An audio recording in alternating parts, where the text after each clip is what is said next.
Doctor साहब भी हमें ज्वाइन कर चुके हैं। डॉक्टर साहब, सबसे पहला सवाल, सबसे जो अहम और आजकल हर किसी के जहन में है कि हामला खवातीन जो है, क्या वो वाकई वैक्सीन लगवा सकती हैं? अगर लगवा सकती हैं तो कौन सी वैक्सीन उनके लिए बेहतर है?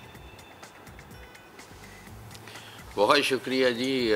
बिल्कुल खवातीन लगा सकती हैं और इनको लगानी चाहिए। हमारे मुल्क में अक्सरियत तो खवातीन की है अल्हम्दुलिल्लाह, और अभी तक हमारे मुल्क में 18 साल से ज़्यादा खवातीन लगवा सकती हैं, लेकिन दुनिया में अब ये जो एज है वो 12 तक तकरीबन कर दी गई है ज़्यादातर ममालिक में, और हमारे मुल्क में भी बहुत जल्दी ये 12 तक कर दी जाएगी। ओबियसली हम बच्चे भी हमारा एक असासा हैं जिनको महफूज रखना है, और वो कोई भी वैक्सीन जो अवेलेबल है उनके वैक्सीनेशन सेंटर पे वो लगा सकती हैं। अच्छा डॉक्टर साहब, कता कलामी की माजरत, एक बात की ज़रा रहनुमाई कर दीजिएगा।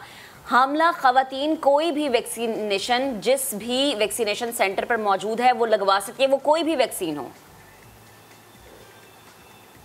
ऐसा ही है जी, जो भी वैक्सीन इनमें से अवेलेबल है जो पाकिस्तान में आई हैं, चाहे वो मॉडर्ना है, चाहे फाइज़र है, चाहे वो कैंसाइनो है, चाहे साइनोफार्म है, साइनोवैक है, ये सब लगा सकती हैं। अगर वो सिंगल डोज़ लगवाना चाहती हैं कि मुझे एक ही डोज़ लगे, फिर वो कैंसाइनो लगवा सकते हैं, क्योंकि कैंसाइनो का फ़ायदा ये है कि वो उसके मैंने खुद यानी कि पाकिस्तान में लोकल ट्रायल्स किए हैं तकरीबन 40,000 लोगों में, और उसमें से तकरीबन 19,000 खवातीन थीं और उनको बिल्कुल उनमें सेफ़ पाया गया और इफ़ेक्टिव पाया गया। तो इसलिए वो जो हम कहते हैं कि एविडेंस बेस जो है वो हमारे पास अल्हम्दुलिल्लाह कैंसाइनो की बहुत बड़ी है। और अभी एक और वैक्सीन जिसका हम ट्रायल ख़त्म कर चुके हैं, ZF2001, जो कि मेरा ख़्याल है वो तीन डोज की वैक्सीन है। अच्छा। जिसका अभी मैं वैसे इतना आपको बता सकता हूँ क्योंकि उसकी हम इंटरम रिलीज़ इंशाल्लाह इस वीक में कर देंगे उसके रिज़ल्ट्स की, लेकिन क्योंकि मैं PI हूँ, उसका प्रिंसिपल इन्वेस्टिगेटर हूँ, तो मैं ये शेयर कर सकता हूँ कि वो बहुत ज़्यादा सेफ़ भी पाई गई और इफ़ेक्टिव भी पाई गई, स्पेशली अगेंस्ट डेल्टा वेरिएंट और B117 और जितने भी वेरिएंट्स यहाँ फिर रहे हैं कोई 9 के करीब, इन सब के अगेंस्ट उसकी इम्यूनोजेनिसिटी बहुत अच्छी हमें मिली। ज़बरदस्त बात आपने की। अच्छा डॉक्टर साहब, एक चीज़ और, आपको पता है कि हमारे यहाँ बहुत बड़ी आबादी मुख्तलिफ़ अमराज में मुब्तला है, तो ऐसा ही कोई शख्स जो कि किसी भी अगर डायबिटिक है या और कोई इशू है इसको, तो कितना ज़रूरी है कि पहले वो मुताल्लिक़ा जो डॉक्टर है उससे मशवरा कर ले और उसके बाद इस वैक्सीन की तरफ जाए? देखें, आपने मेरे से ज़्यादा ज़बरदस्त बात की है, क्योंकि हमारे पाकिस्तान में आपको पता है कि 21% लोगों को शुगर है, हर दूसरे पाकिस्तानी को अनफॉर्चुनेटली ब्लड प्रेशर है, और भी इस तरह की बेइंतहा बीमारियां हैं, कम्युनिकेबल भी और नॉन कम्युनिकेबल। पाकिस्तान इस वक्त एक क्रॉस रोड्स पे खड़ा है जहाँ पे अभी हम इन्फेक्शियस डिजीज़ ख़त्म नहीं कर सके, TB वगैरह, और अब ऑनस्लॉट है हमारे पास NCDs की। तो जो भी देखिए, इन लोगों में जो हमारी अपनी तहकीक है, स्टडी है, और दुनिया की बाकी ममालिक की भी है कि अगर किसी को ब्लड प्रेशर है तो उसकी मोर्टेलिटी कोरोना वायरस से बहुत ज़्यादा है, ख़ासकर डेल्टा वेरिएंट से। अगर किसी को शुगर है उसकी तकरीबन 30% ज़्यादा है। किसी को जोड़ों की तकलीफ़ है, इन्फ्लेमेटरी डिजीज़ है, उसकी भी ज़्यादा है। जिसको हार्ट की बीमारी है, जो कि बहुत ज़्यादा लोगों को है, तकरीबन 1.5 लोग इसका हार्ट की बीमारी से, उनके लिए तो बेइंतहा ज़रूरी है, क्योंकि मोर्टेलिटी सबसे ज़्यादा तकरीबन 19% मोर्टेलिटी है हमारी स्टडी में जो हमने की। तो इसलिए इन सब को जल्दी लगानी चाहिए, तरजीही बुनियादों पे लगानी चाहिए। और अब वो आपने बिल्कुल सही कहा कि इनको अपने डॉक्टर से कंसल्ट कर लेना चाहिए, लेकिन अगर इनके डॉक्टर से ये कंसल्ट नहीं कर पा रहे तो अगर ये इनकी चीज़ें कंट्रोल्ड हैं, ब्लड प्रेशर, शुगर, हार्ट की दवाइयाँ ले रहे हैं, वो लेते रहें और चुप करके जाके खुद ही लगा लें अगर। लेकिन बेहतर होगा कि अपने मौलिद से ये बात कर लें, लेकिन ये चूज़ के चक्कर में नहीं पड़ें, क्योंकि अभी एक हमने स्टडी की एप्सॉस, जिसमें हमने वैक्सीन हेजिटेंसी को देखा कि क्या कॉजेज़ हैं पाकिस्तान में।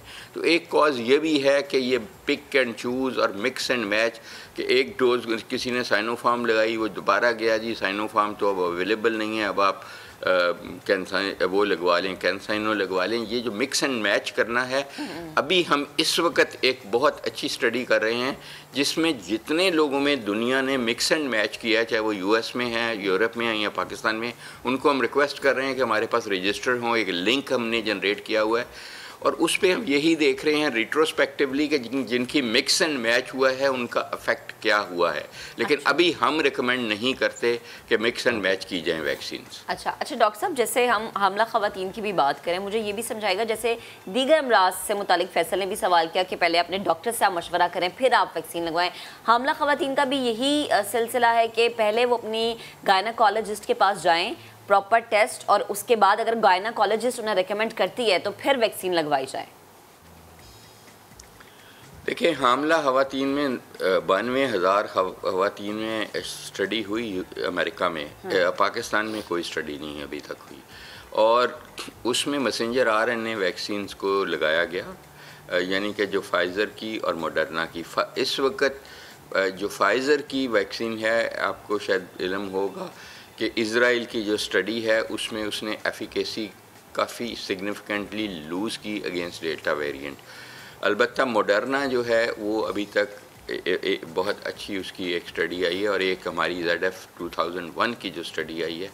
तो जाहिर है कोशिश ये करनी चाहिए, लेकिन ये नहीं कि वो सिर्फ वही वैक्सीन लग सकती हैं, कोई भी लग सकती है, लेकिन ये तरजीह, क्योंकि एविडेंस बेस्ड बात कर रहा हूँ, तो जो प्रेग्नेंट ख़वातीन हैं, ज़ाहिर है वहाँ 2 जानें इन्वॉल्व हैं, एक नहीं, इसलिए उनकी तो सेफ्टी हमें डबल करनी चाहिए और वो अपनी एहतियात तो करें ही करें, लेकिन वैक्सीन लगाने का ये मतलब नहीं कि वो आज़ाद हो गई, क्योंकि उन्होंने एक अपने होने वाले बच्चे को भी प्रोटेक्ट करना है।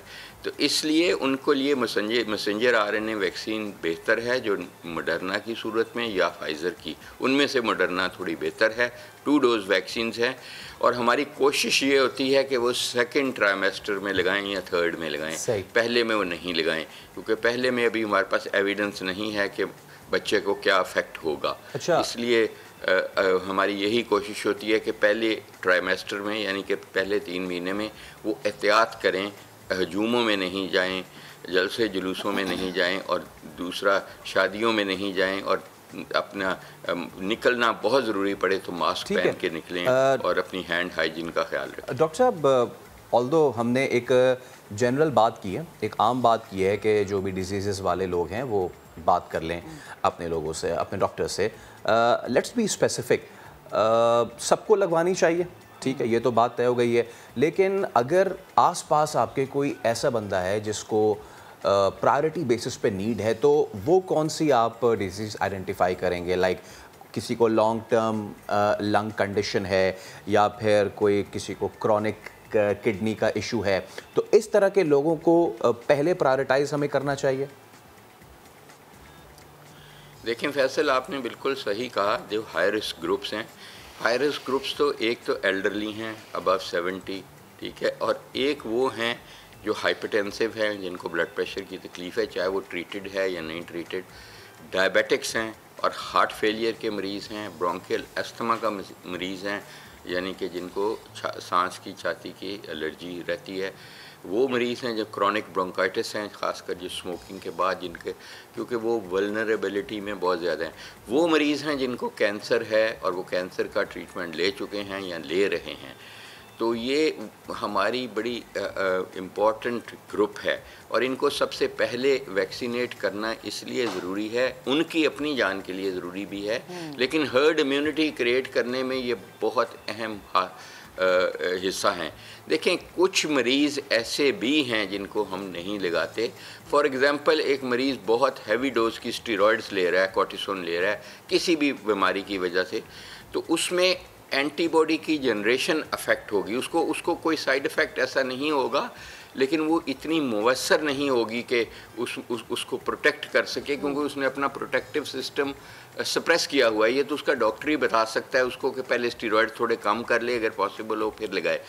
लेकिन मैं आपको बताऊं कि वैक्सीन में हमारे पास एक विंडो अल्लाह ताला ने अपॉर्चुनिटी की दी है, जो चंद माह की है, कि इसमें मैं पहले चंद साल कहता था, अब तो बहुत छोटी हो गई है।